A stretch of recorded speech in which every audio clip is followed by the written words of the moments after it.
বন্ধুরা, শুভ দুপুর। আর আমি কি নিয়ে বসে পড়েছি দেখো, এটা হচ্ছে তালের পরোটা বানাবো। তালের পরোটা, ঠিক আছে। কিছু বেঈমান মানুষদের নিয়ে বলবো, ঠিক আছে। বেঈমান মানুষরা কীরকম, মানে কীরকম জানো, সবাই সবাই বেঈমান নয়, কিছু মানুষদের বেঈমান।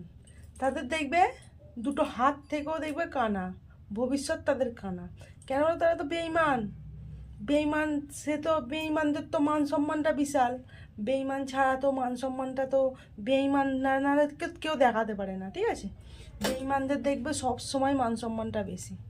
বেঈমান মেয়েগুলোও আছে, অনেকে দেখবে সার্থক ছাড়া মেয়েরাও দেখবে পাশে থাকে না, তারাও দেখবে তাদের মান সম্মান বিশাল। তারা দেখবে নিজের ছাড়া কাউকে আপন করতে পারে না।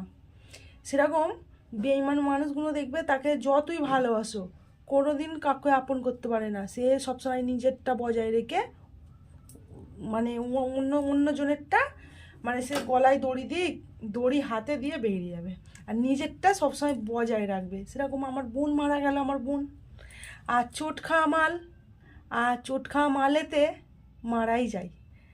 আর যারা দেখবে ভালো মাল, তারা দেখবে, মানে কি বলবো তোমাদের, যত ঝড়ই আসুক তারা কিন্তু যাবে না। সবাই বোঝাবে যে এই রিলেশানটা কেটে দে, এই রিলেশানটা কেটে দে, কিন্তু সেই মানুষটা, ভালো মানুষটা কিন্তু ছাড়ে না। সবাই জেনে যায়, কিন্তু বেঈমানদের কেউ জানে না। বেঈমানটা খালি আড়ালে, চারপাশের আড়ালে, চার দেয়ালের মধ্যে নাটক করে, নাটক দেখায়, যেন এমন মনে করবে যেন তুমি যেন বিশ্বাস করে যাবে। সেরকম অনেক মেয়েরা ফ্যাক্টরিতে কাজ যায়, অনেক মানে এই অমিয়ম ছেলেগুলো ঠককে দেয়, ঠককে দিয়ে আর দড়ি হাতে দিয়ে বলে স্বামীর ঘরে সংসার করো, স্বামীর ঘরেই থাকো। কে বলেছে আমি ওইসব কথা বলবো তোমায়? কে বলেছে আমি ওইসব কথা করো? তখন সেই মেয়েটা যদি ভালো মেয়ে হয় না, সেই মেয়েটা যদি মানে ভালো মেয়ে হয়, সে কী করবে বলো তো? সুসাইড।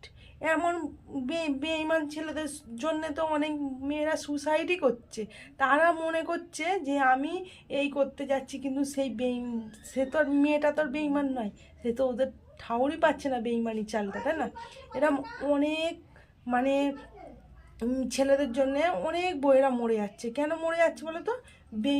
বেঈমানদের জন্য তো জায়গা খোলা আছে, সেখানে কিন্তু যাচ্ছে না তারা।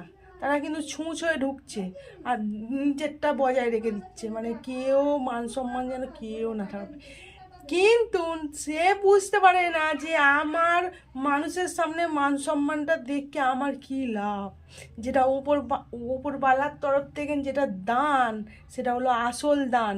আর সেটা মানুষের কাছে আমি যদি মান সম্মান করি, আমি হাত দুটো না খাললে আমাকে তো কোনো